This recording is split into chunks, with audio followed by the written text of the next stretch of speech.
My name's Ethan Hayes. I'm 20 years old and technically a famous rich jerk. Not really, I just play one on TV or in this messed up reality. I woke up one morning to find myself transmigrated into the role of the villainous side character in some cheesy web novel. My only goal? Screw up so spectacularly I could go home. But the more I tried to fail, the more popular I got. The Ice Queen campus belle started bringing me breakfast every day. The arts department's sweetheart publicly handed me love letters, and even the cute little art school prodigy from the neighboring college wanted to be my little lamb. Now, the campus belle has me cornered against a wall, her eyes blazing. Try running again, I dare you. Help! This plot is completely derailed. My name's Ethan Hayes, and right now, I'm freaking out. Just yesterday, I was happily ranting at my computer, binging some urban fantasy novel called The Ice Queen's Personal Bodyguard. The villainous side character share my name, Ethan Hayes, and he was the ultimate simp and an idiot, constantly doing the dumbest things just to make the overpowered main hero look even cooler. Yes, karma's a bitch, because after a freak lightning strike, I woke up as that exact same spoiled, doomed side character, Ethan Hayes. In the original story, this Ethan was the most notorious entitled rich kid at Pacific State University.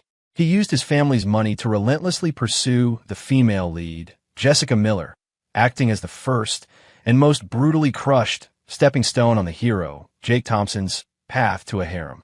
His greatest hits included sending roses only for them to be tossed in the trash, reserving an entire fancy restaurant for a grand confession that was completely ignored, and attempting to forcibly hold her hand, only to be conveniently interrupted and put in his place by Jake. According to this damn villain redemption system in my head, I had to strictly follow all these idiotic plot points from the original story, accumulate enough self-sabotage points, and only then would I unlock the final reward, returning to my own world. Otherwise, I'd be stuck here forever, enjoying the ultimate combo package of bankruptcy, total abandonment, and living on the streets. You gotta be kidding me. Today was my first day in this world, and also the first major plot point. The original Ethan was supposed to corner Jessica Miller, the Ice Queen campus belle, outside the girls' dorms on the first day of classes, showering her with expensive gifts and harassing her to kick off his pathetic sim career. The system's cold, robotic voice echoed in my mind. Mission issued. Proceed to the girls' dorm building. Verbally harass the female lead, Jessica Miller, and attempt to forcibly present her with a diamond necklace. Mission success reward, self-sabotage points plus 10. Mission failure penalty, electric shock for 10 minutes. I stared at the blindingly gaudy diamond necklace in the system's inventory space, my mouth twitching. This thing clearly cost a fortune. Couldn't I have done something useful with it? Why pick a fight with the Ice Queen campus belle? What was the original Ethan even thinking? But to avoid being fried to a crisp, I swallowed my pride, tucked the necklace into my pocket, and slowly dragged myself toward the girls' dorm. Every step was agony. I mentally replayed the book's description of Jessica Miller. From a prominent family, drop-dead gorgeous, top-tier student, and a personality as cold as the Arctic ice. She gave no quarter to any suitor, especially detesting the original Ethan, that annoying pest, to her very core. I could already picture the whole humiliating scene. Public rejection, the gift thrown away, becoming the entire school's laughingstock. Sigh, life's a mess, and sometimes you just have to roll with the punches. I try to console myself as I reach the infamous confession tree outside the dorm building. According to the plot, Jessica came out of the dorms around this time every day, heading to the library. I took a deep breath, steeling myself. It's just acting like an idiot, right? Easy. Channel all that rage you used to unleash on your teammates in online games. Ethan, you can do this. Minutes ticked by. Girls passing by were already pointing and whispering. Look, it's that rich jerk Ethan. Is he bothering Jessica again? Ugh, so annoying. Like a toad, trying to court a princess. My face burned hearing their comments. My toes are curling so hard, I almost have a hold of China. The shame. This villainous side character badge was practically tattooed on my forehead. Just as I was about to give up, ready to face the electric shock penalty, a figure of breathtaking beauty appeared at the dorm entrance. It was Jessica Miller. She wore a simple white sundress, her dark hair cascading like a waterfall down her back. Her skin was as fair as snow, and her features were as delicate as a masterpiece. But those eyes, clear and bright, held an unapproachable chill, as if they could freeze the very air around her. Here we go. Plot point activated. My heart hammered, and my palms grew sweaty. According to the script, I should now flash a sinister smile, which would probably look more like a facial tic, walk up to her, and declare in what I imagined was a deeply romantic voice. Jessica, this starfall tear necklace is perfect for you. Only you deserve its brilliance. Then, Jessica would coldly reject me with a look of utter disgust. Take it away. You're repulsive. I gritted my teeth. For the sake of going home, I was all in. I forced what I hoped was a charming smile, but was probably more like a creepy smirk, took a step forward, and reached for the necklace. But what happened next froze me in my tracks, my brain completely short-circuiting. Jessica's normally icy eyes, the moment they met mine, suddenly sparkled. It was like ice melting into a gentle spring thaw, even flashing with an indescribable mix of surprise and intense warmth. Instead of ignoring me or showing disgust, like in the book, she actually started walking towards me, her pace quickening. Under the stunned gaze of everyone around us, including me, Jessica stopped right in front of me, close enough for me to catch the subtle, elegant scent of her perfume. She looked up at me slightly, and on her pale cheeks, a suspicious blush actually bloomed. Ethan, her voice was clear and melodious, with a barely perceptible tremor, nothing like the cold tone described in the book. Are you waiting for me here? Me? Wait, this isn't the script. Director, she's got the wrong lines. The system in my head emitted a garbled static. Plot deviation detected. Recalculating. Watching the campus ice queen, whose face now glowed like a peach blossom and whose eyes burned with intensity. I clutched the diamond necklace tighter. I couldn't give it to her, but I couldn't put away either. I was completely frozen. Somebody tell me, what the hell was going on? Where was the disgust? Where was the cold rejection? This campus belle, who looked a little shy, a little excited, and a little possessive, like a total Yandera. Where did she even come from? I, Ethan Hayes, was currently experiencing the worst existential crisis since I transmigrated. This Jessica Miller, with her flushed cheeks, startlingly bright eyes, and even a hint of playful affection, was she really the aloof campus queen from the book, the one who could freeze people solid? The starfall tear necklace in my hand felt like a hot potato. Giving it to her seemed inappropriate, but taking it back made me look like a wimp. My brain was short-circuiting, and I still couldn't figure out where the plot had gone so horribly wrong. Ethan, Jessica called softly when I didn't speak, her voice gentle and questioning. What's that in your hand? Here it was. My chance. Despite the bizarre circumstances, the system's mission had to be completed. I took a deep breath, trying to channel the original Ethan's arrogant, spoiled brat persona. Swallowing hard, I held out the necklace and said in what I hoped was a domineering, but was actually a very shaky voice. Ahem, Jessica, this starfall tear necklace is perfect for you. Only you deserve its brilliance. I actually cringed hearing myself say it. According to the original plot, I should have heard a cold get lost, or at least received a dismissive eye roll. But instead, Jessica's gaze fell on the glittering diamond necklace. Her long eyelashes fluttered, and then her blush deepened.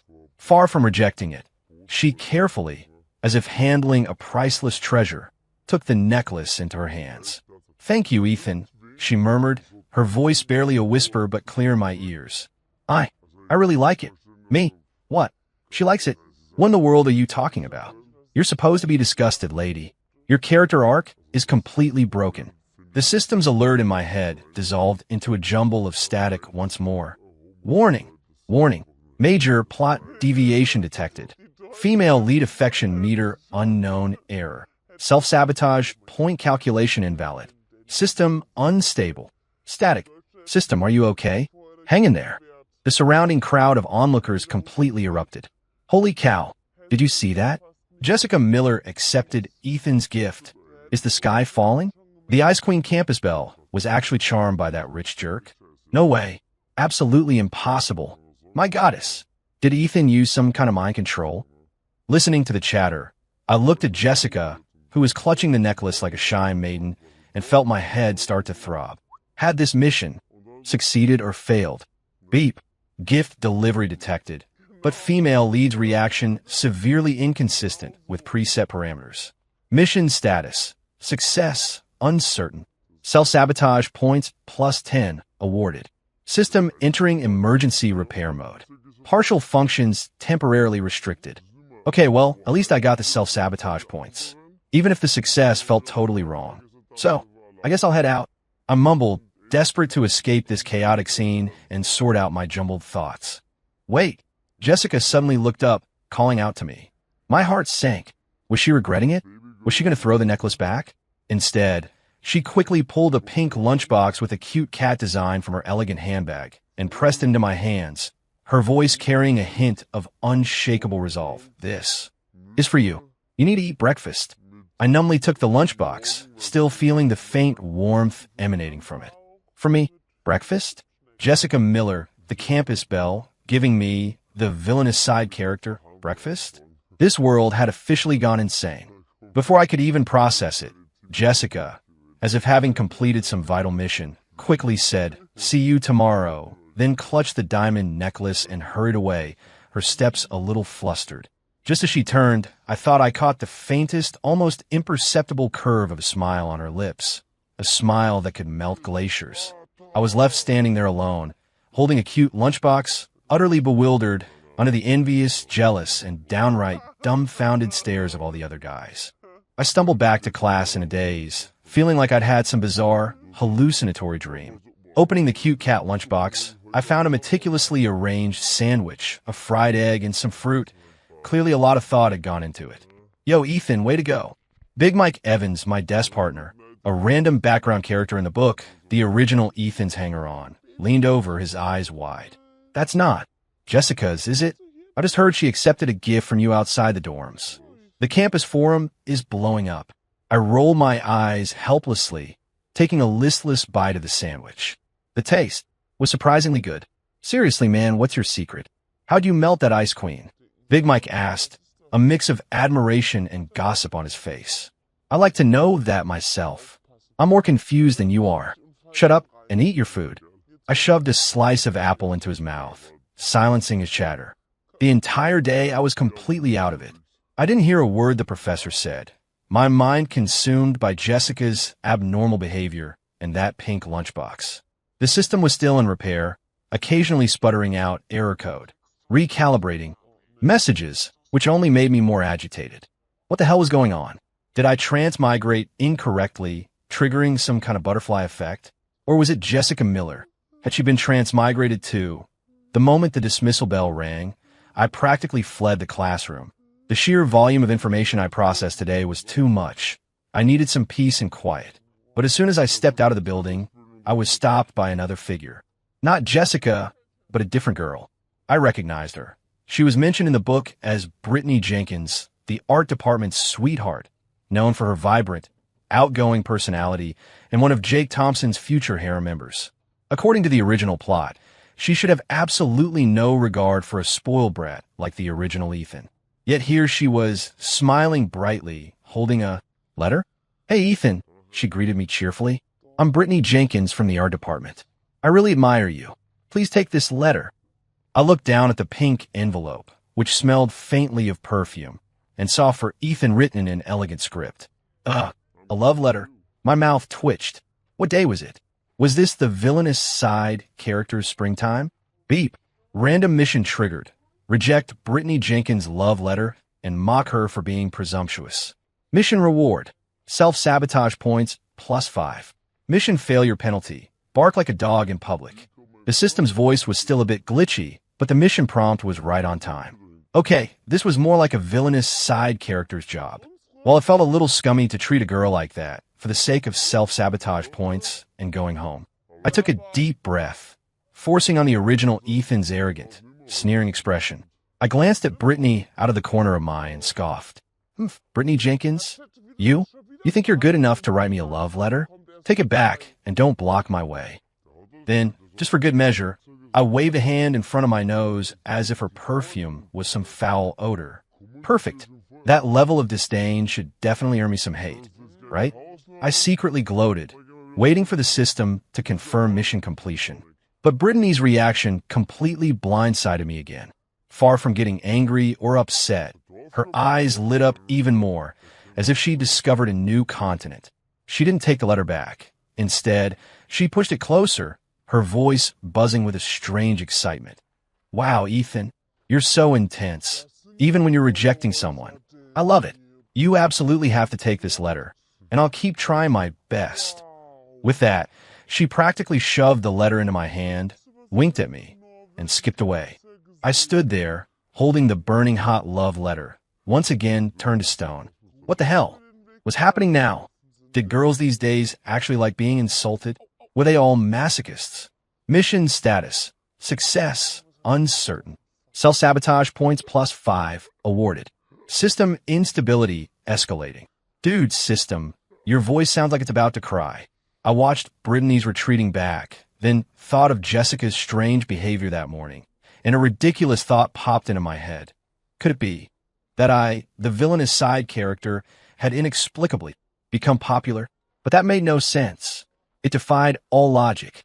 Just as I was racking my brain, a cold gaze, tinged with a hint of hidden anger, shot towards me from nearby. I instinctively turned, and there stood Jessica Miller under the shade of a tree next to the building. She was quietly watching me, clutching a book. Her face had returned to its usual aloofness, but her eyes were sharp as ice picks, fixed on Brittany's love letter in my hand.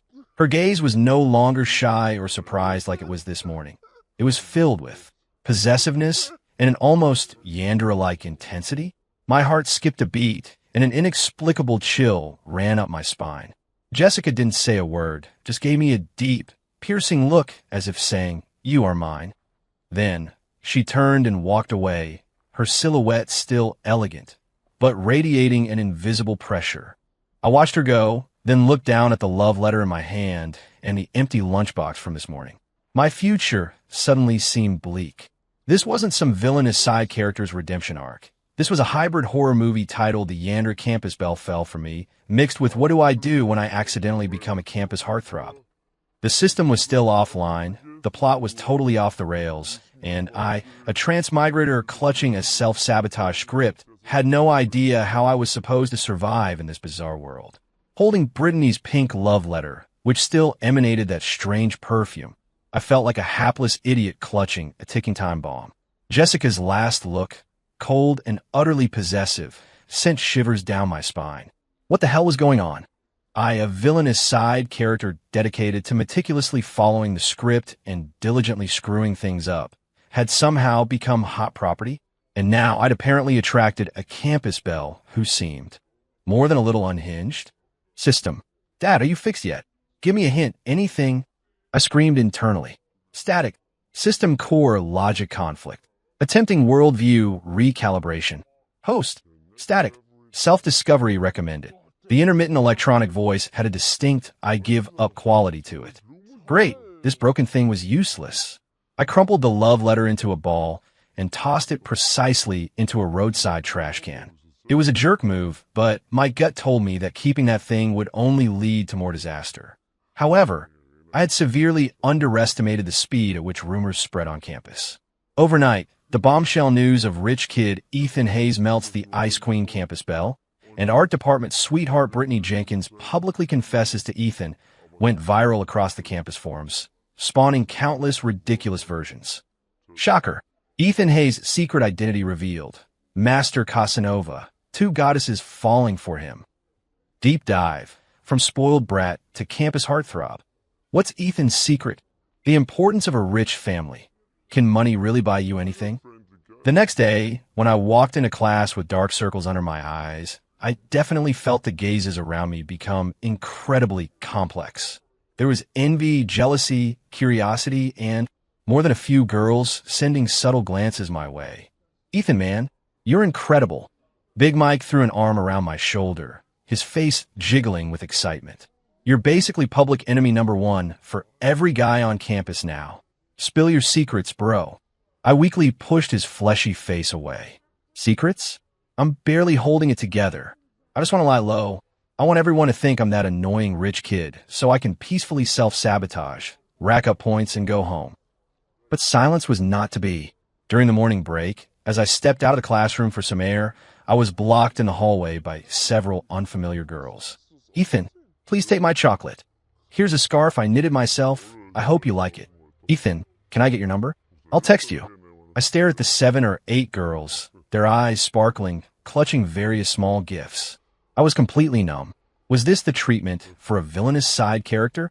This was clearly a campus romance drama hero's script. Beep. Random mission triggered. Launch a blanket insult attack on all present girls expressing interest, accusing them of being shallow, vulgar, and presumptuous. Mission reward. Self-sabotage points plus 20. Mission failure penalty.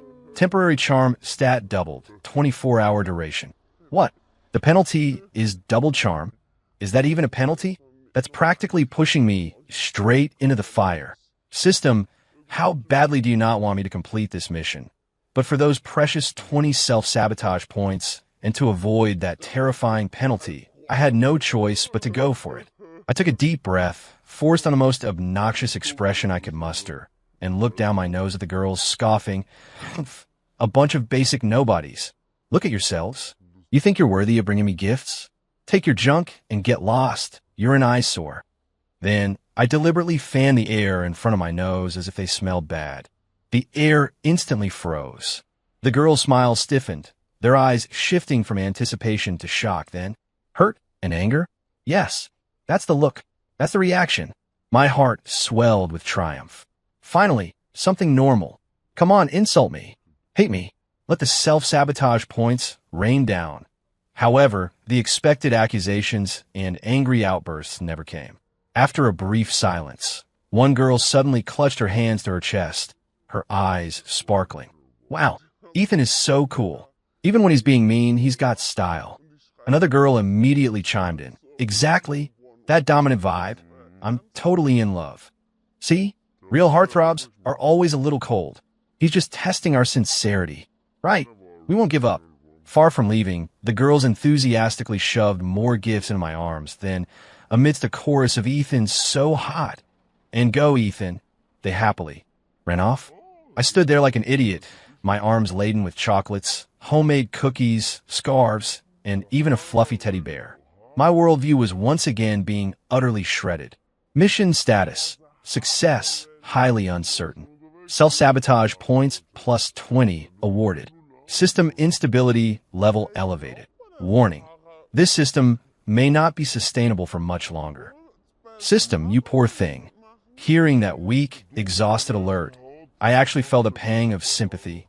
Just as I was about to head back to class, utterly resigned, clutching my pile of trophies, a cold voice spoke from behind me. "Looks like you're quite popular." My body stiffened, and I slowly turned around. Jessica Miller stood there. I hadn't even heard her approach. She still had that aloof, ethereal air about her, but her eyes were deeper than usual, like 2 bottomless, icy pools. Her gaze swept over the colorful pile of gifts in my arms, sharp enough to pierce through them. Crap, busted. I instinctively tried to hide the stuff, but it was too late. No, they just shoved them at me. I stammered, feeling like a cheating boyfriend caught by his partner. Wait, why was I explaining myself to her? I'm the villainous side character. Jessica didn't say anything, just walked closer, step by step. Her elegant, subtle perfume once again wafted to my nose, but it carried an invisible pressure. She stopped in front of me and reached out her hand, not to take the gifts, but to gently pluck a tiny, pink glitter speck, probably for some girl's hair, off my sweater. Her movements were delicate. Her fingertips didn't even brush my clothes, but my traitorous heart still skipped a beat. This afternoon, there's a practice game between our department and the athletics department at the basketball court. She raised her eyes, looking at me calmly, her tone leaving no room for argument. "You'll be there, right?" It wasn't a question. It was a command. I opened my mouth, searching for an excuse to refuse. In the original plot, the original Ethan would definitely go to such an event to show off for Jessica, only to be utterly humiliated by the hero, Jake, due to his terrible skills. But with things like this, wouldn't I just be walking into my doom? You'll be there. Jessica cut me off, a faint curve on her lips that sent a shiver down my spine. "I want to watch you play." With that, she stopped looking at me, turned, and gracefully walked away, leaving me alone in the hallway, clutching a pile of gifts and utterly flustered. Later that afternoon, at the basketball court, I finally showed up, gritting my teeth. Partly because Jessica's gentle threat had sent chills down my spine, and partly because the system had just issued a new mission. Main mission update. Participate in the basketball practice game.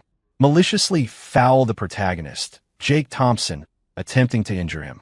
Mission reward. Self-sabotage points plus 50. Mission failure penalty. Publicly declare a cringe-worthy, exaggerated love confession to Jessica Miller. Enhanced version. 50 self-sabotage points. A huge reward, but the penalty for failure.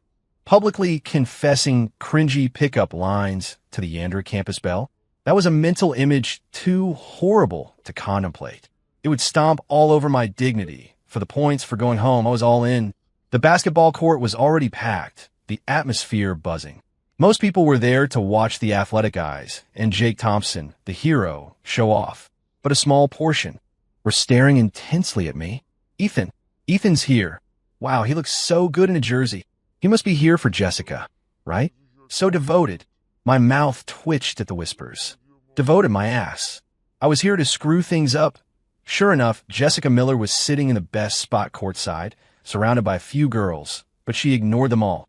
Her gaze was calmly fixed on the court until I appeared. Only then did her eyes land precisely on me, with a look of satisfaction. Even more unsettling, I spotted Brittany Jenkins on the other side of the court. She was holding a small camera, snapping pictures of me, and excitedly pointing me out to the girls next to her.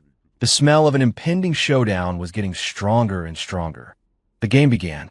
My department, business management, the original Ethan's department, was playing against athletics, a huge mismatch. Jake Thompson, the star of the athletics team, immediately commanded all attention. His drives, layups, and long shots were smooth and elegant, drawing cheers from the sidelines. Meanwhile, I strictly adhered to the villainous side character script, beginning my performance. I deliberately stayed close to Jake, looking for a chance to maliciously foul him. During a rebound, I seized the moment, secretly aiming my elbow hard at Jake's kidney. In my head, he should have collapsed in pain. The referee would blow the whistle, and the crowd would boo me. But Jake seemed to have eyes in the back of his head. With a nimble turn, he not only dodged my elbow, but also effortlessly snatched the ball, leaving me stumbling and nearly falling over. A few suppressed snickers came from the sidelines. Refusing to give up on the next offensive play, I waited for the exact moment Jake jumped for a layup, then tried to trip him, aiming for his ankle. It was a dangerous, definitely malicious move. But Jake, midair, somehow adjusted his body, easily avoiding my dirty trick. He smoothly sent the ball into the hoop, and when he landed, he gave me a meaningful look. Not anger, but a hint of pity and exasperation. Me. This hero's plot armor was seriously too strong. After several attempts, not only did I fail to commit a foul, but my clumsy, obvious attempts made me the laughingstock of the court. Even my own teammates were giving me disgusted looks. Ethan, can you play or not? Get off the court if you can't. Stop messing things up. Hearing my teammates' complaints and the crowd's taunts, I felt so frustrated I wanted to spit blood. Why was it so hard to screw up? Just as I was about to lose it, my chance finally arrived. Jake made a swift breakthrough. Seeing I couldn't keep up, I hardened my resolve and simply launched myself at him from behind. It was a very dangerous and obvious foul. This time, Jake couldn't completely avoid me. I clipped him, he lost his balance, and fell to the ground. Beezy's. The referee's whistle shrieked. Success. My heart leaped with joy. However, before I could even celebrate for 2 seconds, I heard 2 surprised gasps from the sidelines. Ethan! Jessica and Brittany practically sprang to their feet at the same time, their faces filled with worry. And it was worry for me. Jessica cast a cold glance at Jake, who was still on the ground, then quickly walked over to me, her voice laced with urgency. Are you okay? Did you hurt yourself? Brittany also pushed her way over, aiming her camera at me. Ethan, you're going all out. That dive was so cool, but you have to be more careful next time. Me? No, ladies. I committed the foul. I knocked someone down. You're worrying about the wrong person. I looked at Jake on the ground. He'd picked himself up, brushed off his jersey, and was staring at me, surrounded by two goddesses. His expression was a priceless mix of bewilderment, frustration, and disbelief. The entire audience had fallen silent, looking at me, then at Jake, then at the two campus beauties fawning over me. Their faces all held the same expression. Who am I? Where am I? What is happening to this world? Mission status, success, effect uncertain. Self-sabotage points plus 50 awarded. System overloaded. Entering power saving mode. The system seemed to have given up entirely. I stood in the center of the court, feeling the concern of two beautiful, Yandere, women, enduring the murderous glares of every guy on campus, and the hero Jake's complex stare. I felt faint. I couldn't be this villainous side character for one more day. After the basketball court incident, my reputation, Ethan Hayes, took a decidedly bizarre turn on campus. The rich playboy who fights for love, the mysterious heartthrob who captivated two goddesses, the maverick who even dared to challenge Jake Thompson. All sorts of ridiculous labels stuck to me, impossible to shake off. Walking around, I got more stares than the university president. The girls' gazes grew even more intense, and the guys' glances became even more complex, with Jake Thompson's being the most pronounced. His initial disdain had evolved into a deep, searching look of what kind of freak is this guy anyway. As for the system in my head, ever since it entered power-saving mode, it had been practically comatose. Aside from occasionally issuing miserly reward missions with negligible penalties, it was mostly just lying dormant. My self-sabotage points were accumulating at a snail's pace. The day I'd go home felt light years away. What gave me the biggest headache, though, was Jessica Miller. After that basketball game, her attention level clearly ramped up. It wasn't just simple breakfast deliveries anymore, though the breakfasts were still unwavering and increasingly elaborate. She started subtly infiltrating every aspect of my life. For example, she'd happen to appear in the library reading room I frequented, sitting across from me, quietly reading, but her eyes would occasionally flick over to me, making me feel like I was sitting on pins and needles. Or she'd casually pass by my classroom when class let out, then conveniently walk with me for a bit, asking seemingly innocuous but chilling questions like, "What did you have for lunch?" Or "What are your plans tonight?" And then there was Now. Big Mike, that good-for-nothing friend, had dragged me all the way to the school rooftop under the pretense of getting some fresh air and escaping the love triangle chaos. But as soon as we got up there, I saw Jessica Miller standing alone at the edge of the roof, gazing out, the breeze gently ruffling her dark hair and the hem of her white dress. The scene was beautiful, like a poster for a romance drama. But to me, it was nothing short of the opening scene of a horror movie. "Ethan, opportunity knocks." Big Mike winked and gave me a hard shove. "Jessica's all alone. Go comfort her. This is as far as I can help you, bro." With that, he bolted faster than a rabbit, even thoughtfully closing the rooftop door behind him. Me? That fat jerk. What did I ever do to you? I froze in place, caught between a rock and a hard place. Jessica seemed to have heard the commotion, slowly turning around. Seeing me, a flicker of almost imperceptible brightness crossed her cool eyes, but quickly settled back into calm. "Ethan," she said, with just the right amount of surprise in her voice. "What are you doing up here?" "Yeah, right. You were totally staking out this spot." I just came up for some air." I gave a weak laugh, slowly inching towards the furthest corner from her, pretending to admire the view. The atmosphere on the rooftop grew incredibly awkward. Only the wind whistled in my ears. I secretly peeked at her and found her staring at me, her gaze focused, filled with a complex emotion I couldn't decipher. Not disgust, not coldness, but more like a determined possessiveness and a hint of deeply hidden unease. That look made my skin crawl. I decided to take the offensive, break this eerie silence, and maybe, just maybe, snag a few self-sabotage points. The system might be half dead, but every little bit counts. Random mission. Mock Jessica Miller for feigning aloofness, questioning if she plays hard to get with all guys. Mission reward. Self-sabotage points plus 5. Mission failure penalty. None.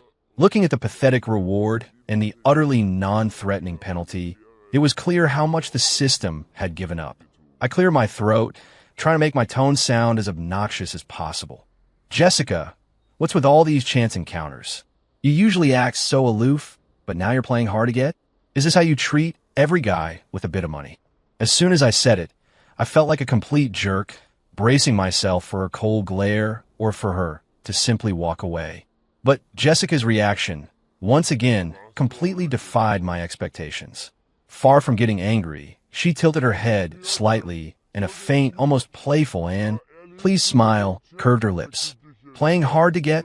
she repeated softly, then slowly walked towards me, her heels clicking against the concrete of the empty rooftop, each step echoing my heartbeat. "Ethan," she stopped right in front of me, so close I could feel her breath on my chin as she looked up. "I only act this way with you." Her voice was soft, yet it held an undeniable certainty and a hint of provocative intimacy. My heart jolted, and I instinctively took a step back, but my back hit the cold concrete railing. Nowhere to run. "WH, what do you mean?" I stammered. This wasn't the script. Wasn't she supposed to be furious and storm off? "It means..." Jessica took another step closer, our faces so near I could see her individual eyelashes, her cool perfume completely enveloping me. "I'm interested in you." She said it directly and honestly, her icy eyes now burning with a near-obsessive intensity. "From the first time you awkwardly tried to give me that necklace outside the dorms, all nervous but trying to act tough, that's when I became interested." My mind went blank. The first time? Wasn't that my dumbest self-sabotage attempt? That was when she got interested. Are you feeling okay?" I almost reached out to touch her forehead to see if she had a fever. "I was harassing you. Couldn't you tell?" I could tell. Jessica nodded, her gaze even more intense. "But it was cute. See you. Cute." I nearly choked. "Lady, what is wrong with your taste?" Later, when you insulted those girls, and when you clumsily tried to foul Jake on the basketball court, she continued, her eyes seeming to savor a precious memory. "It was all very cute. I like your awkward duplicity." Awkward duplicity?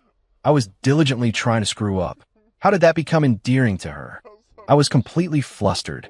My logic and this world's logic were separated by the Mariana Trench.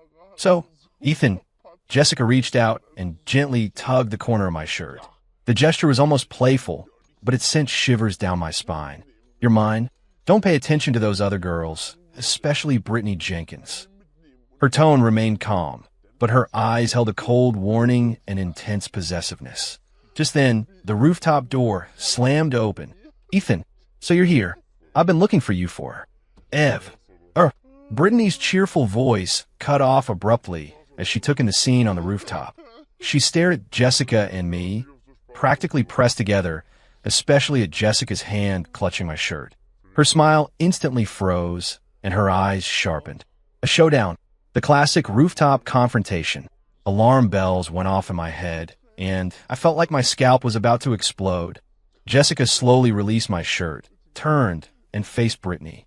The tenderness and intimacy on her face vanished instantly, replaced by her usual Ice Queen demeanor, even colder than usual. "Brittany, do you need something?" Her voice was flat, but it carried an invisible pressure. Brittany took a deep breath, puffed out her chest, and met Jessica's gaze without flinching. "I have something to discuss with Ethan. I don't think it concerns you, Jessica. His business is my business." Jessica's tone was calm, but it held a possessive authority. Brittany scoffed. "You're a bit overstepping, aren't you, Jessica? Ethan hasn't exactly acknowledged being anything to you, has he?"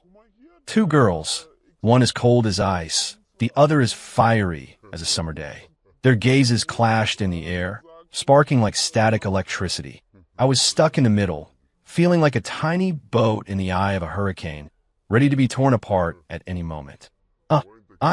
I tried to interject, to diffuse the tension. "You keep quiet." Both girls snapped at me simultaneously. "Me? Fine, I'll shut up." Just as the tension reached its peak, a strong gust of wind suddenly swept across the rooftop, kicking up dust. I instinctively squinted, my foot accidentally caught on a small pebble that the wind had just blown over, and I instantly lost my balance. With a gasp, I tumbled backward. Behind me was a waist-high concrete railing. I wouldn't fall off, but hitting it would still hurt like hell. "Watch out!" Ethan, Jessica, and Brittany both changed color, reaching out to grab me. In the chaos, I felt a strong tug from somewhere, and my body lurched forward. Jessica, trying to catch me, also instinctively leaned in. And then, time seemed to freeze. My lips met an unexpected softness and coolness. It carried her unique, elegant scent. My eyes widened. I stared at Jessica's eyes, inches away, her pupils suddenly constricted, filled with shock, then quickly replaced by something deeper, darker. I think. I just kissed Jessica Miller. Brittany's sharp intake of breath echoed beside me. The entire world fell silent, save for the whistling wind and the frantic drumming of my own heart. Beep. Critical intimate contact with female lead detected. Plotline severely compromised. System. Static. Attempting restart. Fail. Entering deep sleep mode. The system's final alert, with a strong hint of I quit. Desperation died out completely. It was over. I kissed the system into crashing. Time it felt like had frozen in that instant. The sensation on my lips was cool and soft, carrying Jessica's unique, elegant scent, like a snowflake landing on a red-hot iron, instantly sparking a chaotic sizzle. Though that sizzle was mostly my brain short-circuiting. I recoiled violently, as if hit by an electric shock, my back slamming hard against the concrete railing. I winced in pain, but that physical discomfort was nothing compared to the tidal wave of chaos in my mind. I kissed Jessica Miller, the Ice Queen campus belle, the potential Yandere, in front of another girl. And it was an accident. It was over, completely over. There was no explaining this away. Jessica stood motionless, her cheeks rapidly blooming with a crimson blush that spread all the way to her earlobes. Her usually aloof eyes were now like a spilled palette of emotions. Shock, embarrassment, a flicker of helplessness, finally settling into a deeper, darker, almost devouring intensity. She didn't speak, just raised a hand, her slender fingertips lightly brushing her own lips, then her gaze locked onto me. That look wasn't simple possessiveness anymore. It was like she was confirming her personal property had just been marked. Beside us, Brittany Jenkins had snapped out of her initial shock. She looked at Jessica and me, her eyes complex, a mix of jealousy, anger, and a hint of excited provocation. She crossed her arms, letting out a scoff. "Oh, excuse me. Looks like I came at a bad time. Interrupting your little moment, did I?" Her sarcastic, loaded words instantly shattered the eerie silence. Accident. It was a total accident. I quickly threw up my hands, trying to clarify, my voice trembling. It was the wind. The wind. I slipped. Jessica finally moved. She lowered her hand, her blush still present, but her eyes had regained some of their usual coolness. Though beneath that calm, something far more dangerous was stirring. She didn't look at me, but turned to Brittany, her tone flat, yet carrying an invisible pressure. "Brittany, since you know you're interrupting, shouldn't you leave?" Brittany didn't back down, chin raised. "Shouldn't you be the one leaving, Jessica? Ethan said it was an accident. What are you still doing here? Waiting for another accident to happen?" "Whether it was an accident or not, I know what happened," Jessica said coolly, her gaze returning to me, making my scalp tingle. "Ethan, what do you say?" "Me? What was I supposed to say? That I wanted to go home? I was in an impossible situation. Anything I said would either offend both of them or be interpreted by one as some kind of signal. Just as I was caught between a rock and a hard place, a savior, or rather, a bigger problem, appeared. The rooftop door was pushed open again. This time, two unfamiliar girls, who looked like freshmen, walked in. They immediately spotted the bizarre standoff, especially Jessica's flushed face and Brittany's confrontational stance. They gasped, whispered, "Oops, wrong roof," and quickly scurried away. But their appearance was like a bucket of cold water, temporarily dousing the brewing storm. Jessica gave me a deep look, her eyes promising we're not done talking about this. Then she smoothed out her slightly rumpled dress, resumed her elegant, aloof posture, and turned to leave the rooftop without a word. As she walked away, her steps seemed to touch faster than usual. Brittany watched Jessica leave, then huffed. She walked up to me, her eyes burning. "Ethan, don't be afraid of her. She's all talk. I'll protect you." My mouth twitched. Protect me? What I needed protection from was them. Brittany, I appreciate the thought, but don't mention it." Brittany cut me off, flashing a bright, slightly mischievous smile. "Ethan, there's a new movie out this weekend, and I got 2 tickets. Let's go together." With that, she actually pulled 2 movie tickets from her pocket and waved them in front of me. Static. Invitation detected. System. Sleeping. No mission. Host advised to fend for self. The system's intermittent, weak static faded into complete silence. Not even advice anymore. It had completely given up. I stared at the 2 movie tickets, feeling like they were 2 death warrants. Say yes. Jessica would probably freeze me solid and shatter me if she found out. Say no. Given Brittany's demeanor, she wouldn't give up easily. I might be busy this weekend. I tried to politely decline. No problem. Brittany seemed to anticipate this, shoving the tickets directly into my jacket pocket. "You keep them for now, Ethan. You can watch it whenever you're free." "I'm always free." She winked at me, then left the rooftop in high spirits. In the blink of an eye, the lively rooftop was empty again, save for me. The wind blew, bringing a chill, but my face still felt hot. That cool sensation on my lips seemed to linger. I touched the movie tickets in my pocket, then remembered Jessica's dark gaze as she left, and felt a profound sense of dread about the future. The system was crashed. Going home was hopeless. I was surrounded by 2, and possibly more, unpredictable bizarre goddesses. This life was unlivable. Over the next few days, I truly learned the meaning of the struggle of the post-system era. First, there was Jessica's reckoning. She never mentioned a rooftop incident again, but her actions became far more direct and dominant. Breakfast still arrived on time, larger portions, more variety, as if she were declaring ownership through force-feeding. She no longer casually encountered me.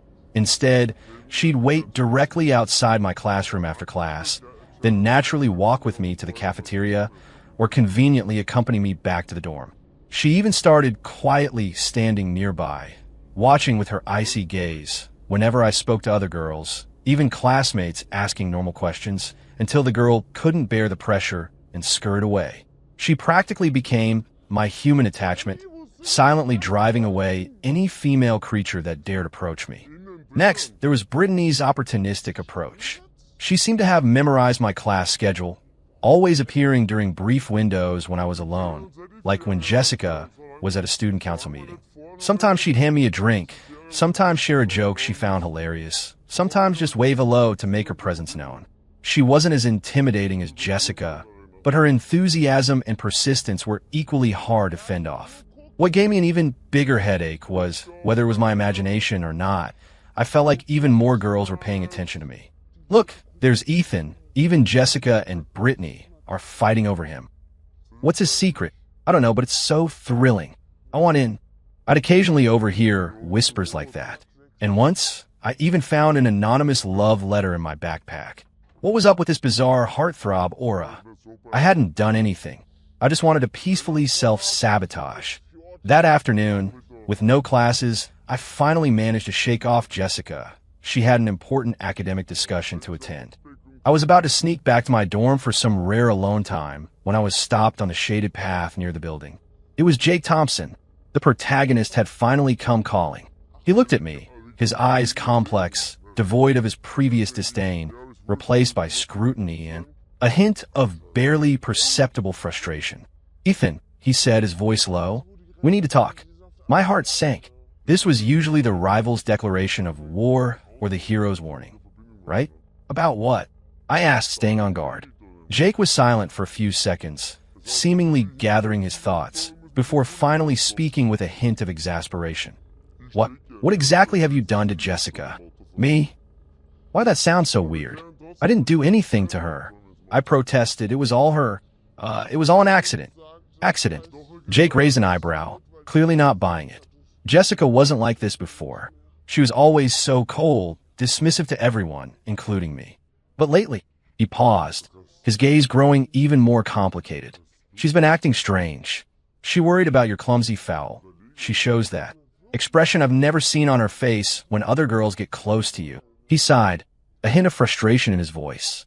I've known her for years, worked so hard, and it all pales in comparison to the short time you've been around. Ethan, what is it about you that's so special? I looked at Jake's handsome face, now etched with confusion and disappointment, and for a moment, I didn't know what expression to make. Me special? The only thing special about me was that I tried to self-sabotage and always ended up succeeding in the wrong way. Jake, I clapped him on the shoulder, adopting a fellow sufferer tone. Some things you just can't explain. Maybe it's fate. With that, I left an even more bewildered Jake behind and scurried back to my dorm. Lying on my bed, staring at the ceiling, I felt utterly exhausted, mentally and physically. The system's silence, the goddess's rivalry, the hero's confusion. It was all a tangled mess. Just then my phone buzzed. 2 messages arrived almost simultaneously. Jessica Miller. Meeting ended early. What do you want for dinner? I'll come find you. Brittany Jenkins. Ethan. I found this amazing dessert place. Free tonight? I'll take you. I stared at the 2 messages side by side on my screen, imagining the 2 goddesses walking towards me, sharpening their knives. When would this nightmare end? On my phone screen, Jessica and Brittany's messages flashed side by side like 2 death warrants, reflecting the despair in my eyes. Choose one. This was a lose-lose situation. Pick Jessica, and Brittany would undoubtedly cause a scene. With her fiery personality, she might even show up under my dorm window with a megaphone, protesting. Pick Brittany? I could practically see real frost forming around Jessica, her eyes drilling into me with a soul-freezing gaze. My force-feeding era would instantly end, and I'd likely face even scarier attentions. I bury my head in my hands, rolling around on the bed, feeling like an ant being roasted over a fire. Ethan, what's up? Love trouble again. Big Mike mumbled around a potato chip, his face practically glowing with schadenfreude. Get lost. I snapped, kicking his chair. Finally, I made what I thought was a brilliant decision. Play dead. I didn't reply to either of them. I turned my phone to silent, shoved it under my pillow, and tried to employ the ostrich strategy. If I didn't see it, the trouble couldn't catch me. However, I had underestimated the initiative of these 2 goddesses. That evening, when I was starving, my stomach practically glued to my back, I stealthily snuck out of the dorm, planning a quick raid on the cafeteria. The moment I reached the dorm entrance, I saw 2 familiar figures. Jessica Miller and Brittany Jenkins, one on each side, like 2 intimidating guardians, flanking the dorm's main door. Jessica held a delicate, multi-tiered bento box, her expression blank, her eyes cool. Brittany cradled a delicious-looking cream cake box, a triumphant smile on her face. Their gazes met in the air, sparking with static, a literal clash of lightning. Around them, within a 15-foot radius, a low-pressure zone had formed. Passing students detoured, casting curious or odd glances. I froze, instinctively wanting to retreat. Too late. Ethan. Jessica's voice was the first to cut through the air, calm and even, yet with an undeniable force. Ethan. Brittany's voice followed immediately, enthusiastic and vibrant. Both walked towards me simultaneously, blocking me at the dorm entrance, creating a perfect pincer movement. I made your favorite lemon herb chicken and roasted potatoes. Jessica held out her bento box, which emitted a tempting aroma. Ethan, I got Sweet Treats Bakery's limited edition Black Forest cake. I waited in line forever. Brittany countered, holding up her cake box. I looked at the bento box and the cake, swallowing hard. Not from hunger, but from fear. I'm not really hungry. I try to protest. Even if you're not hungry, you still need to eat on time. Jessica's tone was bland, but it carried an undeniable, you will eat this whether you want to or not assertiveness. Exactly, Ethan. Something sweet will cheer you up. Brittany chimed in, smiling sweetly, but her eyes clearly said, try refusing. I stood in the middle, feeling like I was being torn apart by 2 powerful currents. On my left, an icy mountain pressed down. On my right, searing flames licked at me. The crowd of onlookers grew larger, their whispers growing louder. Holy cow, a live catfight. Who is Ethan to deserve this? I'm so jealous, I admit it. I'm betting on Brittany. Who can resist that fiery passion? Just as the standoff intensified, and I was on the verge of social annihilation, a slightly high-pitched female voice cut through the air. Ethan. I looked over and saw a girl in a frilly Lolita dress, looking like a living doll, skip over, clutching a beautifully wrapped gift box. She completely ignored Jessica and Brittany and threw her arms around my arm. I froze. Who was this? Happy birthday, Ethan. The doll-like girl looked up, batting her big eyes, her voice sickeningly sweet. Birthday? I was stunned. Was the original Ethan's birthday today? I had no memory of that. Jessica and Brittany froze simultaneously, clearly blindsided by this new development. Ding dong. Unknown plot point detected. Birthday celebration. System force waking. Insufficient energy. Emergency mission issued. At the upcoming birthday celebration, reject all advances. Declare you will live a solitary life and never pursue romantic relationships. Mission reward. Self-sabotage points, plus 100, massive.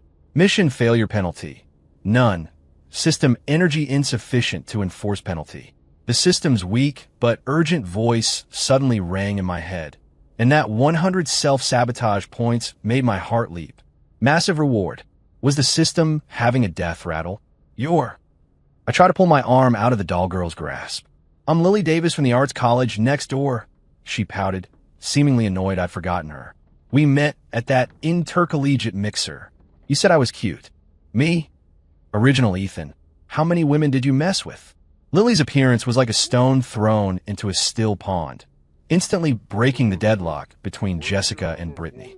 Both their gazes shifted simultaneously from each other to this new, distinctly different enemy. The atmosphere grew even more bizarre. From a two-way standoff to a three-way battle? Oh, so it's your birthday, Ethan. Brittany was the first to react, her smile growing even brighter. Then this cake is an absolute must. What's a birthday without cake? Jessica said nothing, but her gaze at Lily's hand wrapped around my arm dropped several degrees, almost freezing into ice. She took a step forward, subtly creating distance between Lily and me, then said to me in a calm voice, "Since it's your birthday, I reserved a table at the Skyline Room for a celebration." The Skyline Room? A chorus of gasps went around. It was one of the city's most renowned high-end restaurants, with prices that would make your jaw drop. Wow, Jessica, going all out. Brittany exclaimed with exaggerated admiration, but her eyes were full of defiance. But for a birthday, a party is most important. I booked the biggest VIP room at the Vibe Room Karaoke. I invited tons of friends. How about we all celebrate your birthday there, Ethan? It'll be a blast. Lily jiggled my arm. Ethan, please come. I even got your present ready. I looked at the three girls, each with their distinct style and burning gaze, and the choices they represented. A high-end restaurant, a lively karaoke party, and an unknown surprise or terror. My scalp tingled. This wasn't a birthday celebration. It was a triple threat ambush. Choosing any one meant completely alienating the other two, potentially leading to unpredictable consequences. The surrounding chatter was already a frenzy. Three goddesses celebrating his birthday. What kind of VIP treatment is this? I'm so jealous, I admit it. Who will Ethan choose? All eyes were on me, awaiting my decision. Jessica's eyes were resolute, as if victory was already hers. Brittany's smile was confident, full of anticipation, and Lily was all innocent, childlike, pleading. I took a deep breath, remembering the system's massive 100 self-sabotage points reward and that lonely bachelor line. The system might be about to crash, but that reward was too tempting. Go big or go home. I cleared my throat, and under the gaze of the three girls and the entire audience, put on what I hoped was an obnoxious, world-weary expression. I appreciate your kind offers, I said, my voice heavy. However, Ethan Hayes, am committed to a life of solitude, dedicated to scholarly pursuits. Romantic entanglements are not for me. So, I thank you for your invitations, but I won't be attending any of them. It's just a birthday. There's nothing special to celebrate. Then I dramatically tossed my non-existent bangs and added, I am destined to be a lone wolf in the wind. Silence. A deathly silence. Jessica froze, her eyes filled with shock and disbelief. Brittany's smile was plastered on her face, as if she hadn't understood a word I'd said. Lily blinked her big eyes, looking utterly bewildered. The surrounding onlookers were all dumbfounded. A lone wolf? What the heck did Ethan just say he was? Mission complete. Self-sabotage points plus 100. System energy depleted. Re-entering deep sleep mode. Good luck, host. The system's alert with a strong transaction complete. Now get out vibe fell silent once more. 100 points secured. My heart soared. Even if the cost was simultaneously offending all three, it was worth it to go home. Before they could react, I quickly peeled Lily's hand off my arm, squeezed through the gap between Jessica and Brittany, and tossed out, "See ya. I'm off to study." Then I sprinted out of that hot zone like my life depended on it. Even from far away, I could still feel those three gazes burning holes in my back. A mix of shock, indignation, and an even stronger, almost competitive determination, as if some strange rivalry had been ignited. I hunched my shoulders, feeling a chill run down my spine. This lone wolf persona, it seemed, wasn't quite as stable as I thought. Ethan Hayes, self-proclaimed lone wolf in the wind, had successfully rejected the lavish invitations of three goddesses on my birthday, earning a precious 100 self-sabotage points. But joy was fleeting, and consequences were eternal. My lone wolf declaration, far from granting me the peace I sought, was like pouring cold water into a hot pan of oil. It completely exploded. First, there was the media frenzy. Did you hear? Ethan rejected Jessica, Brittany, and that art school cutie. He said he's going to be a lone wolf, dedicated to studying. Him? Studying? Wasn't he dead last on the last midterm? What kind of new pickup artistry is this? Playing hard to get. I bet $5 he won't last a week. Walking around campus, the attention I received shifted from envious jealousy to curious scrutiny mixed with looking at a clueless idiot. A few even bolder girls approached me, grinning, to ask, "Ethan, does a lone wolf need to be fed? I have some cookies here." Me? Lone wolves don't eat cookies. Lone wolves eat meat. No, lone wolves eat nothing. Lone wolves are beautiful alone. Next, and most importantly, the reactions of the three girls completely deviated from my expectations. Jessica Miller didn't back down because of my rejection. Instead, it sparked an even stronger, how should I put it, desire for conquest. Her gaze, which had previously been declaring ownership, now upgraded to absolute determination, as if I were a supremely difficult math problem that she had to solve. Her feeding became more precise, more scientific, and she even started organizing my class notes for me. Though those perfectly neat, clearly highlighted notes looked completely out of place in the hands of a bad student like me. Brittany Jenkins, on the other hand, changed tactics, shifting from frontal assault to a flanking maneuver. She stopped constantly inviting me places and instead began frequently appearing wherever I might be, like the track, the library, which I rarely visited, or even my favorite local coffee shop. She'd just wait by the entrance. Her excuse was casually encountering the lone wolf, soaking in the solitary vibes. Then she'd hand me a bottle of water or a snack and skip away, grinning. She even joined our department's cheerleading squad, just so she could cheer for me whenever I occasionally and reluctantly played basketball, her chant being, "Ethan, the lone wolf, is the coolest." I swear.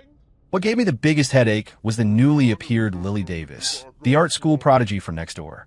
She seemed to have completely dismissed my lone wolf declaration, or perhaps she interpreted it as a different form of cute stubbornness. She started sending me all sorts of adorable emojis and selfies, with messages ranging from "Good morning, Ethan. Even lone wolves need sunshine," to "Ethan, do you like my new dress? Don't I look like a little lamb offering herself to the lone wolf?" A little lamb offering herself to the lone wolf? What even is that? I felt like a scratching post being eyed by three cats with very different personalities, each wanted to take a swipe and claim ownership. "Ethan, your lone wolf act is way more exciting than our social lives." Big Mike snickered, munching on a piece of the gourmet chocolate I'd been force-fed and couldn't finish. I slumped onto my desk, feeling utterly drained. The system was still playing dead. Self-sabotage points were accumulating at a glacial pace, and going home felt like a distant dream. This lone wolf persona hadn't brought me peace. Instead, it had made my life richer and more chaotic. Just when I thought I'd hit my limit, a bigger disaster struck. Spring break was approaching. A break meant no classes, but it also meant I'd have plenty of time to be besieged. Sure enough, on the last day before the break, all three of them approached me almost simultaneously. First was Jessica Miller. She handed me a beautifully printed itinerary detailing a trip to a historic town known for its cultural sites and serene atmosphere. Everything from bus tickets to accommodation, even what we'd eat each day, was meticulously planned. "Let's go here for the break," she said in a flat tone, as if stating an undeniable fact. "The environment is tranquil, suitable for reflection." She paused subtly on reflection, clearly implying something. Before I could even refuse, Brittany Jenkins bounced up, waving several VIP passes to an amusement park, her voice chirpy. "Ethan, let's go to that new Dreamland park for the break. They have the biggest roller coaster in North America. It'll be a blast. Even lone wolves need to let loose." No sooner had she finished than Lily Davis popped up from somewhere, fluttering like a butterfly to my desk, hugging my arm and shaking it. "Ethan, our art center has closed-door drama rehearsals over the break, and we need an important male role. I think your lone wolf vibe would be perfect. Will you come rehearse with me? Please? Room and board included." I looked at the 3 invitations before me. Cultural pilgrimage, extreme thrills, artistic immersion. My head started to throb. I have to go home for the break. I tried to deploy my ultimate shield. I asked Mike. He said no one's home and you're not going back. Jessica said calmly, directly exposing my lie. "That rat." I shot a glare at Big Mike, who promptly buried his face in his book, his shoulders shaking with silent laughter. I might have a part-time job." "Ethan, you need a part-time job? Don't be ridiculous." Brittany burst out laughing. "Ethan, if you come to rehearsals, I'll pay you a salary," Lily declared grandly. All 3 escape routes were completely blocked. I looked at the 3 girls, their eyes burning, as if I wouldn't be allowed to leave the classroom today unless I chose one. I despairingly closed my eyes. This wasn't a choice. It was 3 death sentences, and I had to pick one way to die. Just in that critical moment, our department advisor suddenly appeared at the classroom door, rapping on the frame. "Quiet down, everyone. A quick announcement. To foster interdepartmental exchange and team spirit, the university is organizing a cross-departmental wilderness survival challenge over spring break. Voluntary sign-ups. The location is the Shadow Peak Preserve for 3 days and 2 nights. Interested students can sign up with me." Wilderness Survival Challenge? Shadow Peak? My eyes snapped open. There's always a way out. This was exactly where a true lone wolf belonged. Away from the city, away from the crowds, away from these 3 formidable women. The conditions might be tough, but compared to being trapped by them, it sounded like paradise. "I'm in." I practically yelled it, my voice loud and full of yearning for freedom. The entire class, including the advisor, stared at me in surprise. Jessica, Brittany, and Lily were also stunned. "Ethan, are you sure?" The advisor pushed up his glasses, looking at me, the usual spoiled brat, with surprise. "This event is pretty tough. It's not a vacation." "Positive. Absolutely positive," I declared firmly. "I love a challenge. I love nature. Advisor, please, you have to give me this chance." With that, fearing he might change his mind, I darted forward, snatched the sign-up sheet, and was the first to scrawl my name. Looking at my flourishing signature, I let out a long breath, feeling as if a huge weight had been lifted. Shadow Peak, here I come. Freedom, here I come. I turned back triumphantly, expecting to see defeated expressions on the 3 girls' faces. What I saw instead were 3 pairs of eyes, all simultaneously lighting up, filled with excitement and fierce determination. Jessica gracefully rose and walked to the advisor. "Advisor, I'm signing up too." Brittany followed right behind, bouncing. "Me too. I love wilderness survival." Lily also raised her small hand, her voice sweet. "Teacher, can I go sketch and paint for everyone? It'll be artistic field work." The advisor looked at the 3 famous beauties who had instantly signed up, a bit bewildered but nodded. "Yes, of course, welcome." The smile on my face instantly froze, as if I'd been struck by lightning. Watching the 3 of them hold their registration forms, giving me that you can't escape smile, my vision went black, and I almost fainted. Why? Wilderness survival? With them 3? For 3 days and 2 nights? This wasn't a lone wolf's liberation. This was throwing a fake lone wolf into the encirclement of 3 true predators. Shadow Peak, I feared, was about to become my tomb. At the base of Shadow Peak, the bus groaned to a halt, kicking up a cloud of dust. Ethan Hayes, hefted my bulging hiking pack, mostly stuffed with snacks, courtesy of Big Mike. Looking at the lush, seemingly endless mountain range, my heart sank. This wasn't a nature preserve. This was my execution ground.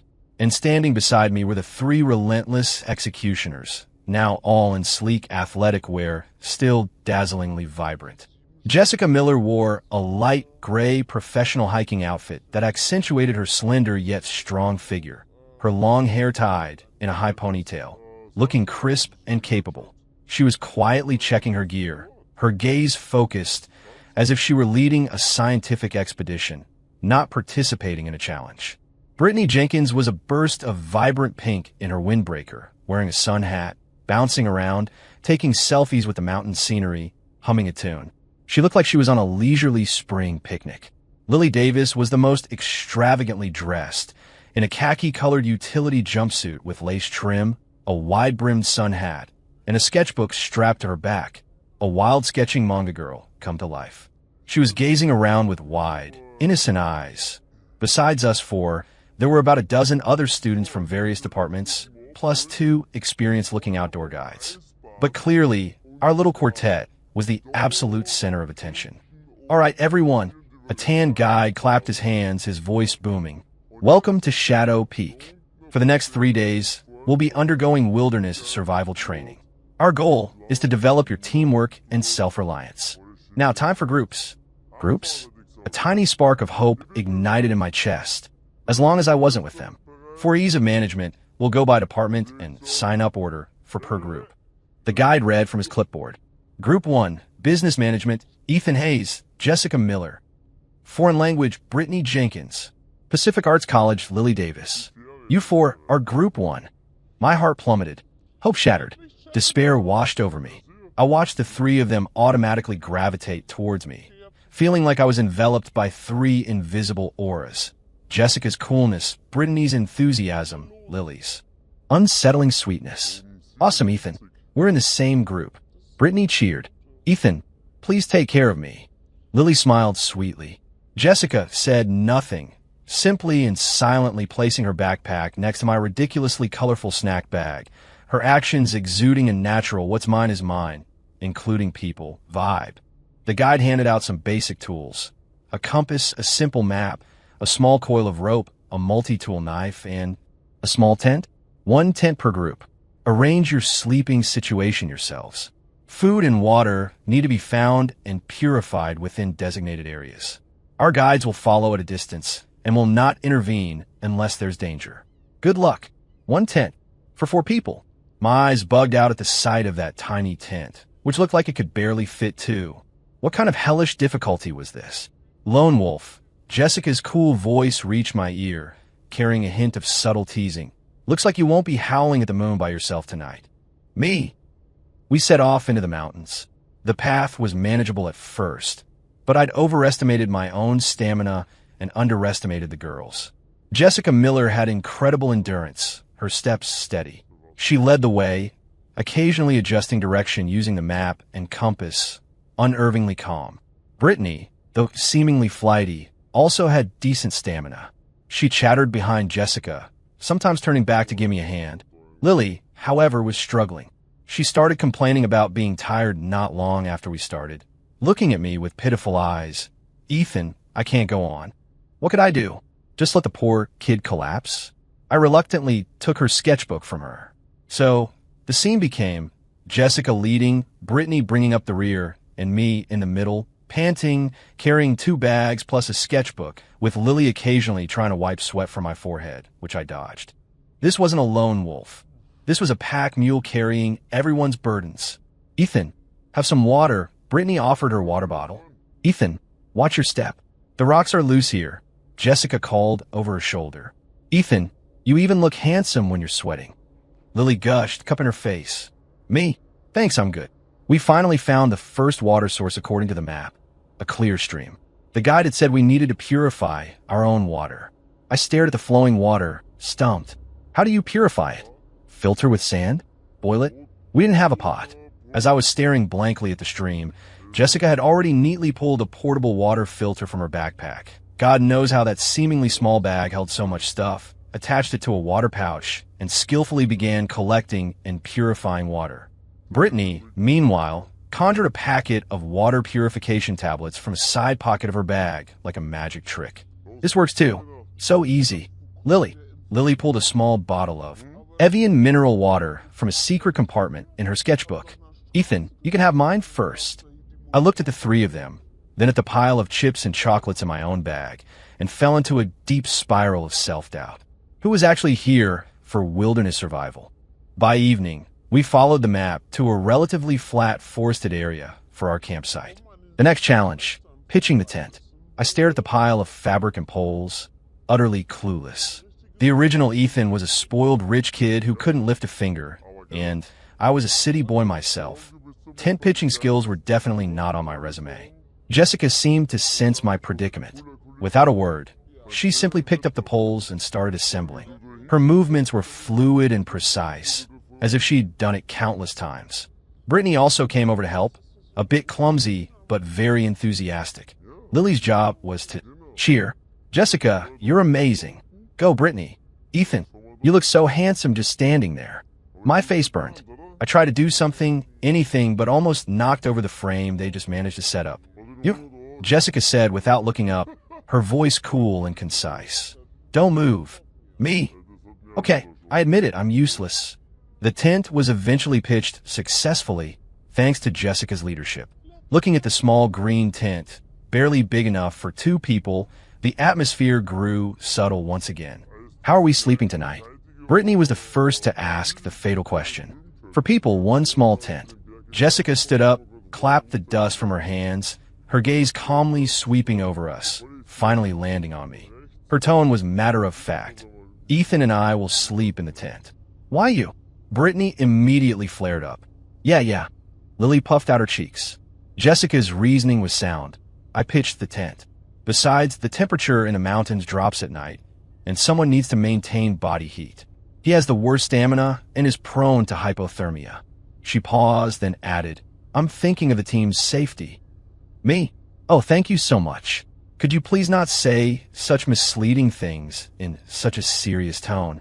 I can keep Ethan warm too, Brittany argued. I can too. I'll hug Ethan while we sleep, Lily declared, never failing to shock. Seeing a tent ownership battle about to erupt, I quickly stepped forward, though my legs felt a bit wobbly. Stop arguing. I took a deep breath, trying to maintain my lone wolf dignity. I'll sleep outside. The three of you sleep in a tent. So what if I got bitten by mosquitoes? I'd rather get eaten alive than be torn apart by these three. No. This time, all three said it in unison. Jessica's eyes showed disapproval. You'll get sick. Brittany shook her head. What if there are snakes outside? Lily's eyes welled up. Ethan, please don't. Finally, thanks to my strong insistence, and almost threatening to die for it, a bizarre compromise was reached. I would sleep at the tent entrance, half my body in, half out, with the tent flap open. The three of them would squeeze inside. Was I a doorman, or a human doormat? Night fell, and the mountain temperature indeed plummeted. I curled up in my sleeping bag, feeling the biting cold wind at the entrance, and behind me, the three intensely present gazes and faint, lingering perfumes from inside the tent. Jessica's coolness, Brittany's vibrancy, Lily's cloying sweetness. They blended together, tormenting my nerves.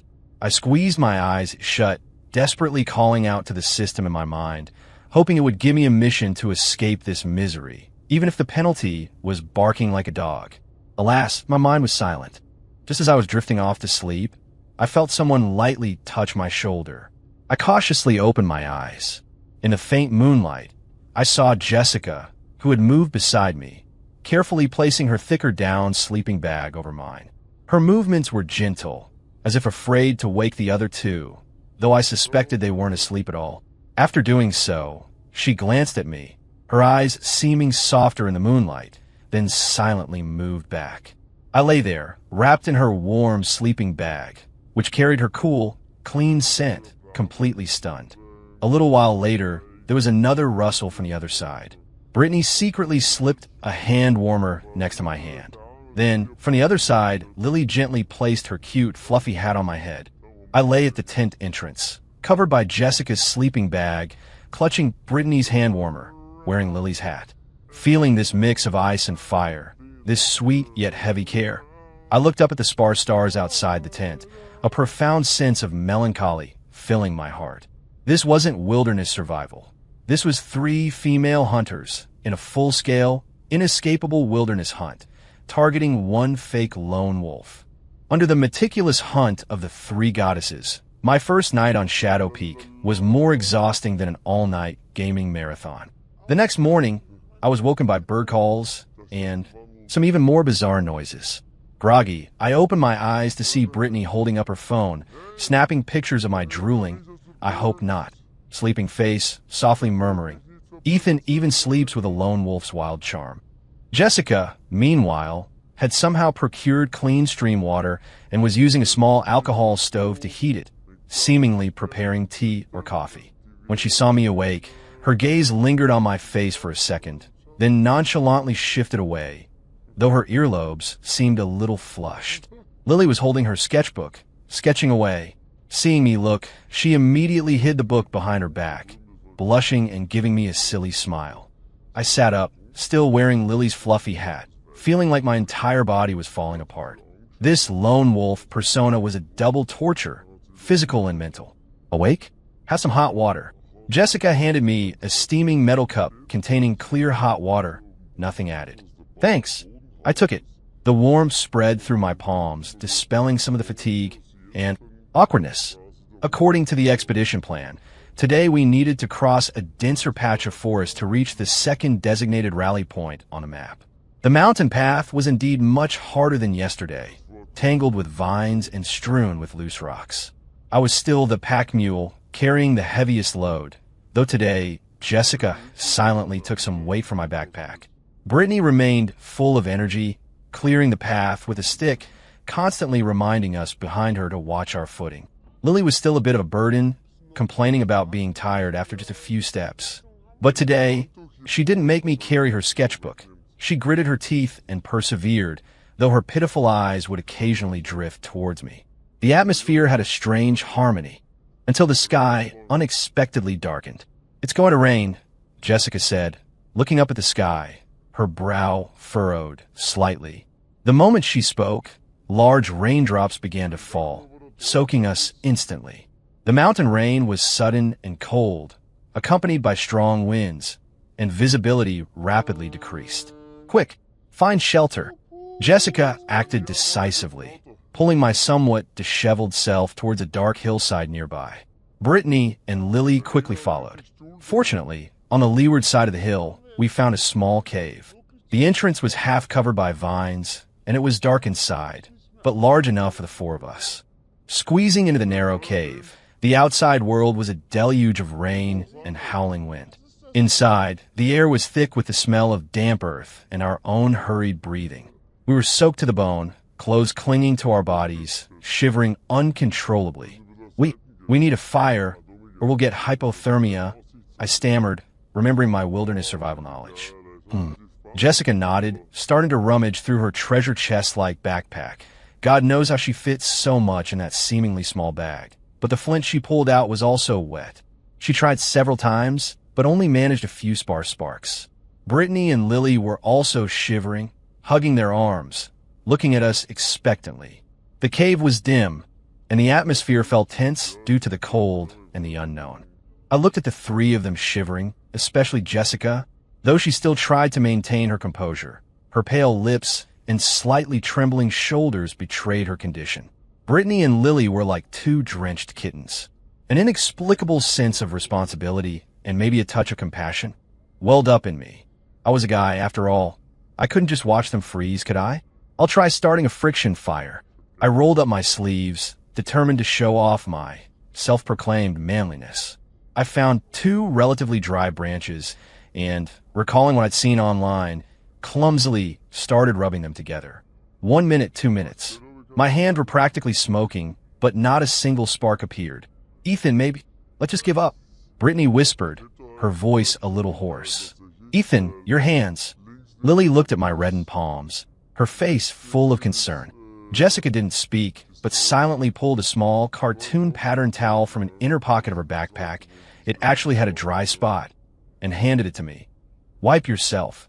I stared at the cute towel, so incongruous with her aloof image, then took it and haphazardly wiped my face and hands.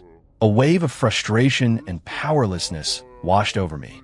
What kind of lone wolf was I? I couldn't even start a simple fire. Just then, Jessica suddenly moved closer. Before I could react, she reached out and gently took my hand, which was red from rubbing the branches. Her hand was cool, but her touch was delicate. I froze, instinctively wanted to pull my hand back, but she held it with a little more force. "Don't move," she whispered, then lowered her head and gently breathed warm air onto my cold palm. The warm breath brushed my chilled skin, sending a subtle shiver through me. The cave was dark. I couldn't see her expression, but I could feel her focused movements and that faint but persistent source of heat. Again and again, my heart skipped a beat, then began to accelerate uncontrollably. Thump, thump, thump. It pounded so loudly in the quiet cave that it scared even me. Brittany and Lily saw this too and froze. For a moment, the only sounds in the cave were the drumming rain outside and my own deafening heartbeat. Jessica, was she warming my hands? This realization hit me like a thunderbolt in my chaotic mind. Wasn't she supposed to be aloof, watching me, the lone wolf, fend for myself? Why was she doing this? I could do it myself, I said, my voice dry, trying to pull away. Jessica looked up. In the dim light, her eyes were startlingly bright, devoid of their usual coolness, instead holding a stubborn tenderness. "Your hands are cold," she simply said, then lowered her head again, continuing her clumsy but effective warming method. Brittany, watching us, her eyes complex, bit her lip, then suddenly squeezed closer. She wrapped her arms around my other arm, pressing her damp but still lively body against mine. "Ethan, I'm cold too. Let's share warmth."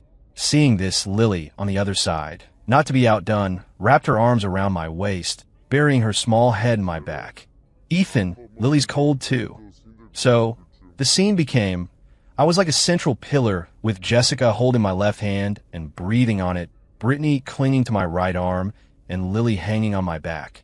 3 different perfumes mixed with the scent of rain and earth, tightly enveloping me.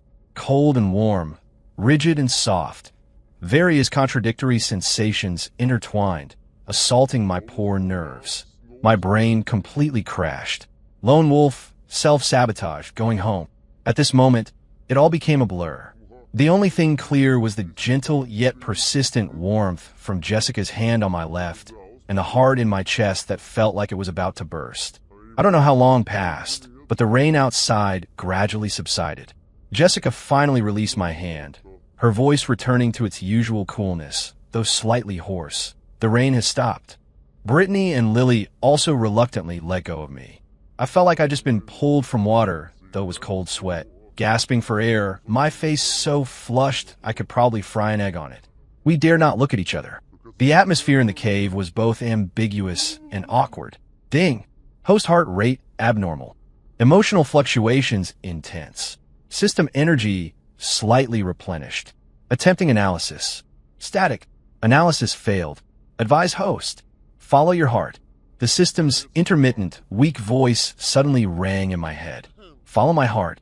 I didn't even know what my heart wanted anymore. Just then, the light at the cave entrance was partially blocked. We warily looked up to see someone standing there, one of the outdoor guides. Dressed in a rain slicker, he saw the 4 of us huddled in the cave, disheveled, mostly soaked, and flushed, mostly from heat and embarrassment, his expression utterly priceless. Ahem, the guide awkwardly cleared his throat. The rain stopped. The other groups have already reached checkpoint 2. I came looking for you since you hadn't arrived. Are you all right? The 4 of us exchanged glances, then said in unison, "We're fine." Our voices were loud enough to startle the guide. Following the guide out of the cave and back into the daylight, we all subconsciously breathed a sigh of relief, but the subtle atmosphere between us simply wouldn't dissipate. Especially Jessica. She had reverted to her Ice Queen persona, as if the person who stubbornly warmed my hand in the cave wasn't her at all. but I couldn't simply see her as a troublesome Yandere campus belle anymore. That moment of uncontrolled heart pounding, it was real. This downpour seemed to have washed away some of my carefully maintained facade and also revealed the tip of an iceberg of something hidden beneath. My lone wolf path, it seemed, was getting harder and harder to navigate. The Shadow Peak Survival Challenge finally ended amidst an incredibly subtle atmosphere. On the bus ride back, the air between the three girls and me felt thick. Jessica sat by the window, eyes closed, resting.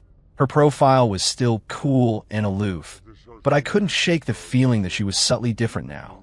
Brittany was unusually quiet, looking out the window, with headphones on, lost in thought. Lily held her sketchbook, occasionally stealing glances at me before quickly looking down, her cheeks flushed. As for me, my mind kept replaying that cave scene.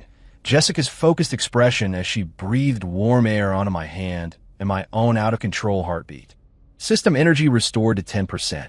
Major plotline deviation detected.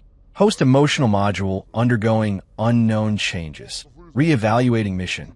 The system's voice was still weak, but it seemed to carry a hint of human-like confusion. I shook my head, pushing away these chaotic thoughts. Regardless, I needed to get back to school first. Maybe once I was back in a familiar environment, everything would return to normal, right? However, I was too naive. Back at school, I found that things hadn't just failed to return to normal. They had sprinted headlong into an even more bizarre direction. First, my lone wolf persona completely collapsed. I don't know who I strongly suspect Big Mike, that big mouth, exaggerated and spread parts of our adventures on Shadow Peak. Especially the cave incident during the rain.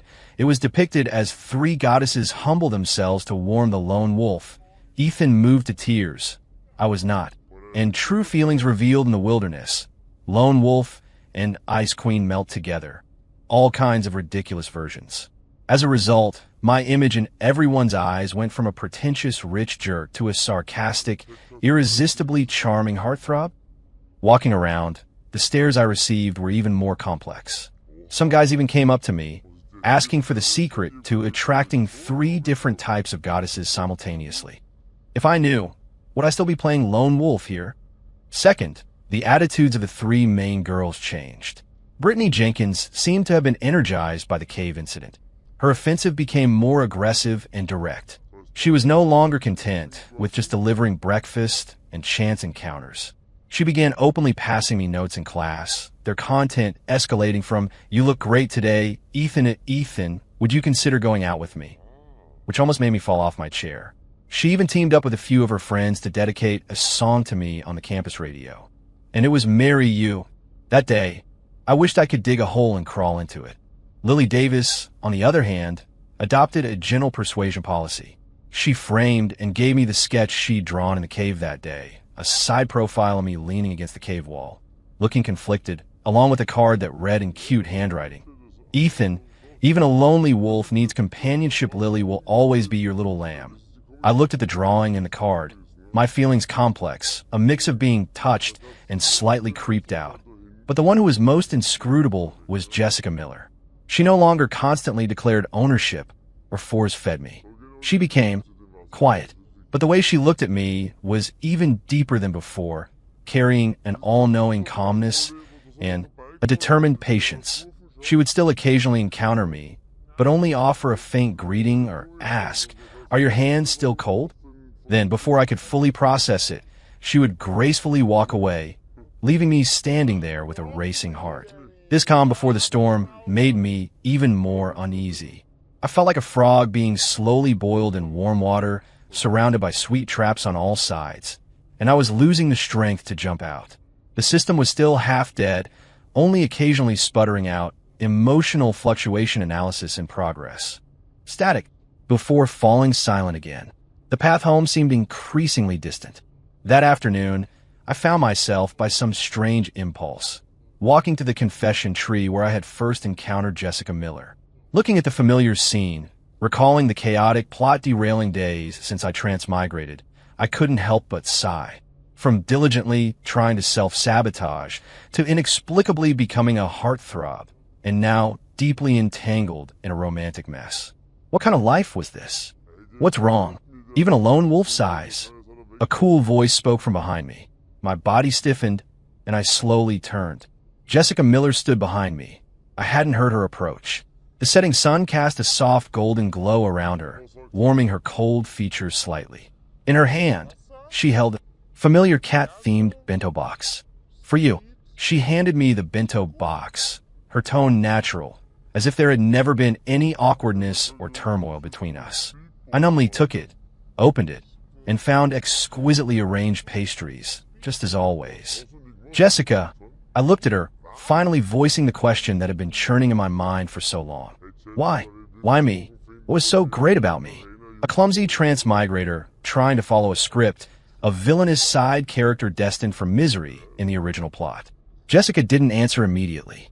She walked to my side, leaning against the tree trunk like me, her gaze fixed on the sun slowly setting in the distance. At first, perhaps it was because of your difference. She spoke softly, her voice carrying a trace of dreamy recollection. Everyone thought you were just a persistent, rich jerk, but in your eyes, I didn't see that annoying desire. I only saw a clumsy, almost mission-driven, helplessness and nervousness. My heart jolted. She saw through me? When you gave me the necklace, your hands were trembling. When you insulted those girls, your eyes were darting away. When you tried to play dirty on the basketball court, your movements were stiff like a puppet. She turned her head, looking at me, her icy blue eyes reflecting the sunset, with a hint of almost tender teasing. Ethan, you can't act like a true bad guy at all. Your acting is terrible. My face flushed. I couldn't argue. Later, she continued, her voice gradually growing deeper and more serious. I watched you try to avoid Brittany and Lily, yet get flustered and tangled up by them. I watched you claim to be a lone wolf, yet blush and your heart race when we got close in the cave. I watched you, despite being weak, always try to act tough. She paused, her gaze intensely fixed on me, and said word for word, I found that version of you very real, very cute, like a little puppy, all timid inside, but trying to bare its teeth and act fierce. A little puppy. I thought I was a lone wolf. Had been demoted, but I couldn't be angry because her gaze was too earnest, too direct, and the emotions surging within it threatened to drown me. So, Ethan, Jessica took a step forward, the distance between us close enough to feel each other's breath. She looked up at me, her voice clear and firm, carrying her unique dominance and a hint of imperceptible trembling. I like you, not for your family's money, not for your clumsy performances, but just because you're you. Are you satisfied with that answer? I stared at her face, so close to mine. Those eyes, always so cool, were now overflowing with undisguised affection and fierce determination. The sunset glow diffused behind her, breathtakingly beautiful. My heart, once again, pounded uncontrollably, even more violently than in the cave. In my mind, the system's alert, as if finally breaking free, shrieked. Warning, female lead's ultimate confession detected. Plotline completely collapsed. Villainous side character redemption mission permanently failed. Based on host's emotional fluctuations and world line reconstruction results, initiating final protocol, system detachment. Host's soul permanently bound to this world. Congratulations, host. You have acquired permanent residency in this world. We wish you a pleasant life. Goodbye. After a rapid-fire series of alerts, I felt something snap in my mind, followed by a strange sense of lightness that permeated my entire body. Some invisible shackles that had bound me were gone. The system was gone. I couldn't go back, but the realization brought not panic, but a sense of relief. I looked at this beautiful, intelligent, and slightly yander-dominant girl who had just confessed to me. I thought back to all the moments since I transmigrated, the chaos, the helplessness, the awkwardness, the unexpected stirrings of my heart. Maybe staying here wasn't so bad after all. To hell with being a villainous side character. To hell with the self-sabotage mission. I quit. I took a deep breath, looked into Jessica's anxious and expectant eyes, and finally broke into the most genuine, albeit slightly helpless and doting, smile I'd had since I transmigrated. Satisfied, I heard my voice say, but can we change little puppy to boyfriend? Jessica froze. Then, on her ice-like face, a brilliant, dazzling smile blossomed. one that could eclipse the setting sun. A glint of triumphant cunning and an unbearable sweetness flashed in her eyes. She nodded vigorously. Okay. She actively reached out, tightly gripping my hand, fingers intertwined, with a strength that suggested she would never let go. Then, boyfriend, she tilted her head, her tone returning to a bit of her usual coolness, but the smile in her eyes was irrepressible. From now on, stay away from Brittany and Lily, understood? I looked at her, so dominant yet so adorable, and couldn't help but laugh. I squeezed her cool hand back. Yes, ma'am, my campus belle girlfriend. The setting sun stretched our shadows long, intertwining them, as if foreshadowing a future that might still be chaotic, but would undoubtedly be incredibly sweet. Lone wolf in the wind. No, from today on, that was ancient history. Now, he was taken, Ethan Hayes. End.